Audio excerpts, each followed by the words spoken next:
हाल ही में ये खबर आई है कि ट्रैफिक से पैदा होने वाली पवन शक्ति का इस्तेमाल भारत में सड़कों को रोशन करने के लिए किया जाएगा और इसकी खूब चर्चा हो रही है। विंड एनर्जी को इलेक्ट्रिसिटी में कन्वर्ट करना कोई नई बात नहीं है। आपने विंड टरबाइन या पवन चक्की का नाम तो सुना ही होगा। ये काफी बड़े होते हैं और लंबे इतने कि कुतुब मीनार भी इसके सामने छोटा लगता है। पर इसी तकनीक का प्रयोग करके जब सड़कों पर स्ट्रीट लाइट जलाने की बात की जाती है, तब ये आइडिया काफी इनोवेटिव लगने लगता है। और इसी इनोवेटिव आइडिया का प्रयोग टर्की के इस्तांबुल में किया जा चुका है। इसी टेक्नोलॉजी का हवाला देते हुए देश के दिग्गज उद्योगपति आनंद महिंद्रा जी ने केंद्रीय मंत्री नितिन गडकरी जी से ये सवाल पूछा था कि क्या हम इस टेक्नोलॉजी को भारत में ला सकते हैं। उस समय इसका जवाब तो नहीं मिल पाया, लेकिन आज मैं आप लोगों को इसका जवाब जरूर दे सकता हूँ। चलिए इस वीडियो में ये जानने की कोशिश करते हैं कि भारत में सबसे पहले यह टेक्नोलॉजी कहाँ पर लगाई जा रही है, ये टेक्नोलॉजी किस तरह से काम करती है और इस टेक्नोलॉजी के क्या क्या फायदे हैं। ये वीडियो काफ़ी रोचक होने वाला है, तो आप लोग मेरे साथ इस वीडियो के एंड तक जरूर बने रहिएगा। आनंद महिंद्रा जी के उस ट्वीट को काफ़ी समय हो चुका है और यह टेक्नोलॉजी भी टर्की से नोएडा तक का सफ़र तय कर चुकी है। हाल ही में नोएडा प्राधिकरण ने पायलट प्रोजेक्ट के तौर पर इस टेक्नोलॉजी के प्रयोग करने का फैसला किया है। शुरुआती दौर में उन मार्गों पर ये स्ट्रीट लाइट लगाई जाएगी जहां पर ट्रैफिक अधिक है और वाहनें तेज गति से चलती हैं। साथ ही उनका ये भी दावा है कि देश में सड़क पर पवन शक्ति से जलने वाली लाइटें पहली बार लगाई जा रही हैं। नोएडा में लगने वाली विंड टरबाइन की क्षमता 200 से 2000 वाट तक की होगी और इससे बनने वाली बिजली का प्रयोग 12 वाट से लेकर के 1500 वाट तक के उपकरण चलाने में किया जा सकता है। टरबाइन की क्षमता काफ़ी अधिक है।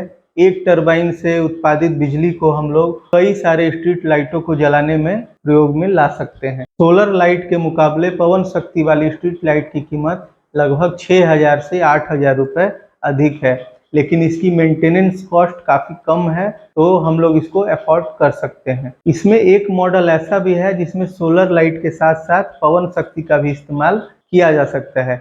विंड टरबाइन काम कैसे करता है? हवा की ऊर्जा से टरबाइन के ब्लेडों को घुमाया जाता है और फिर बिजली प्राप्त करने के लिए इलेक्ट्रिक जनरेटर से जोड़ करके ऊर्जा प्राप्त की जाती है। जब तेज रफ्तार से गाड़ियां गुजरेंगी तो टरबाइन के ब्लेड घूमेंगे और ऊर्जा प्राप्त करेंगे। इस विंड टरबाइन को इस तरह से डिजाइन किया गया है कि सड़क के दोनों तरफ से आने वाली गाड़ियों से इसके ब्लेड घूमेंगे।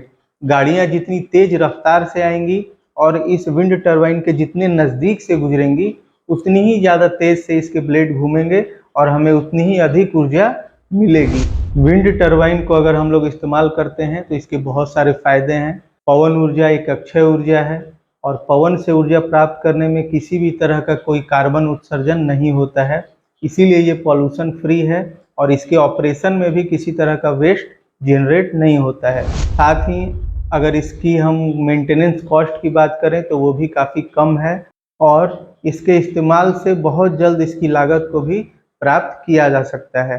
अगर हम लोग ये देखें कि हमारे देश में इस तरह के जो कॉम्पैक्ट डिज़ाइन के विंड टरबाइन अभी हम लोग सड़कों पर इंस्टॉल कर रहे हैं, तो इस तरह के विंड टरबाइन का कहाँ कहाँ पर इस्तेमाल किया जा सकता है। तो इसे हम नॉर्मली अगर देखें तो एक्सप्रेसवे, हाईवे या फिर रेलवे ट्रैक के किनारे भी इसका इस्तेमाल हम लोग कर सकते हैं। इससे हमें काफ़ी अच्छा रिजल्ट मिलेगा।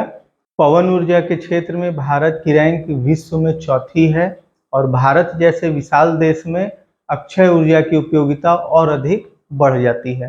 फिर भी ये अभी देखना होगा कि नोएडा में जो पायलट प्रोजेक्ट के तौर पर इसका इस्तेमाल किया जा रहा है तो उसके रिजल्ट कैसे आते हैं और किस तरह से उसको प्रोसेस किया जाता है और क्या डेटा बाहर निकल करके आता है कि ये प्रॉफिटेबल होगा या नहीं होगा, कितनी बिजली उत्पादित हो पाती है इस पायलट प्रोजेक्ट के अंतर्गत। तो ये देखना अभी बाकी है हम लोगों को, लेकिन आशा करते हैं कि ये काफ़ी अच्छा रहे और एक पॉजिटिव रिजल्ट निकल करके आए।